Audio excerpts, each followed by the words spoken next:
اب زلیخا کو کچھ عورتیں تانے دینے لگیں، شرفاء کی امیر عورتیں کہنے لگی دیکھو زلیخا ایک غلام پر اپنا دل ہار بیٹھی۔ دیکھا نہیں تھا نا غلام کو کہ وہ غلام ہے کون، وہ غلام ہے کتنا پیارا۔ تو زلیخا کو تانے ملے تو کچھ چیزیں ایسی ہوتی ہیں جو دیکھنے سے پہلے کچھ اور محسوس ہوتا ہے، جس کا سانچہ ذہن میں بنا ہونا کہ غلام ایسے ہوتے ہیں، ان کے ذہنوں میں سانچہ ہی ایسا تھا کہ غلام سیاہ ہوتے ہیں، اس طرح کے ہوتے ہیں، بدصورت ہوتے ہیں۔ انہیں کیا پتا تھا کہ یہ اللہ کے نبی حضرت یوسف علیہ السلام ہیں۔ جب تانے بھڑے تو زلیخا نے کہا کہ آؤ میں تمہاری دعوت کرتی ہوں۔ جتنی بھی شرفاء کی عورتیں تھیں، امیر لوگوں کی عورتیں تھیں، ان کو دعوت دی کہ میرے محل میں آؤ، میں دعوت کرنا چاہتی ہوں۔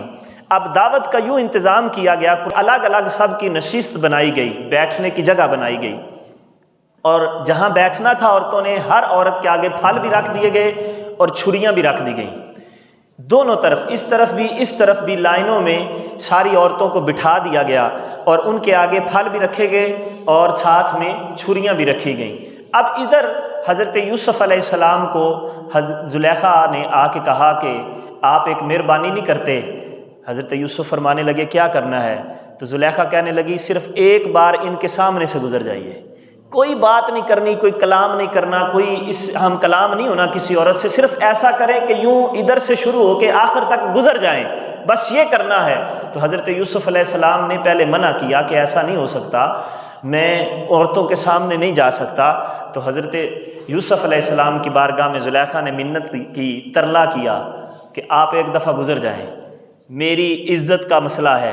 اتنی زلیخا نے بات کی تو حضرت یوسف علیہ السلام فرمانے لگے ٹھیک ہے میں گزر جاؤں گا۔ اب جب ساری تیاری ہو گئی، عورتوں کو بٹھا لیا، پھل بھی پکڑا دیے، ادھر عورتوں کو یہ کہا زلیخا نے کہ اپنے اپنے پھل پکڑ کے تو خود ہی کاٹو اور خود ہی کھاؤ، کیونکہ چھریاں بھی سامنے تھیں۔ اب چھریاں ہاتھوں میں لے لی گئیں، پھل بھی ہاتھوں میں لے لیے گئے۔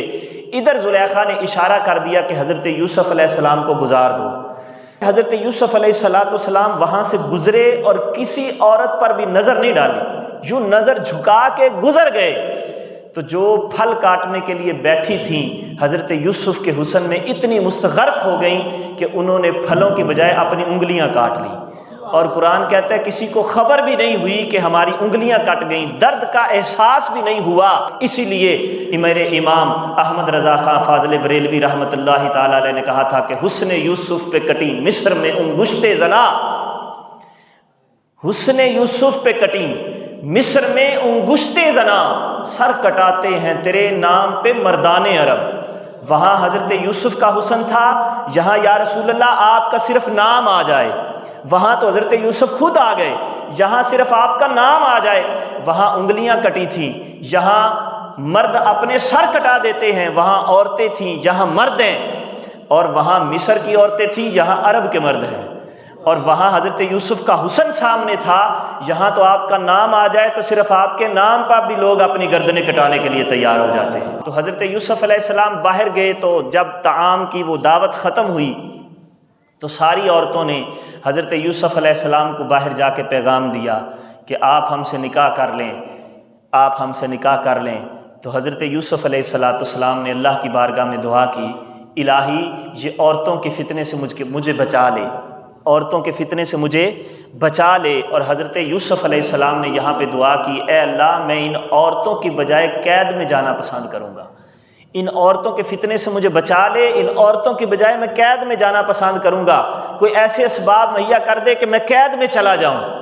کبھی کبھی ایسا ہوتا ہے کہ نیک لوگ چھپتے ہیں، کبھی کبھی ایسا ہوتا ہے کہ نیک لوگوں پر جب الزام تراشیاں ہوتی ہیں تو وہ نیک لوگ اللہ کی بارگاہ میں عرض کرتے ہیں مولا اب باہر جانے والی صورتحال نہیں ہے، اب میں گھر میں ٹھیک ہوں، میں ادھر ہی ٹھیک ہوں۔ حضرت یوسف علیہ السلام اللہ کی بارگاہ میں عرض کرتے ہیں مولا کریم تو مجھے قید میں دلوا دے، کسی طرح میں قید کو پسند کرتا ہوں لیکن ان عورتوں کے فتنے سے مجھے بچا لے۔ اللہ کریم نے اسباب مہیا کیے کہ زلیخا نے کہا اپنے شوہر کو، عزیز مصر کو، کہنے لگی کہ یوسف کو نا قید میں ڈال دیں، اس نے کیونکہ میرے اوپر دست درازی کی ہے اس وجہ سے اس کو قید میں ڈال دیں۔ اور عورتوں نے بھی ساتھ مل کے یہ پلاننگ کی اور انہوں نے کہا کہ ہاں یوسف کو نا قید میں ڈال دیں۔ تو عزیز مصر نے کہا ٹھیک ہے، حضرت یوسف علیہ السلام قید میں چلے گئے۔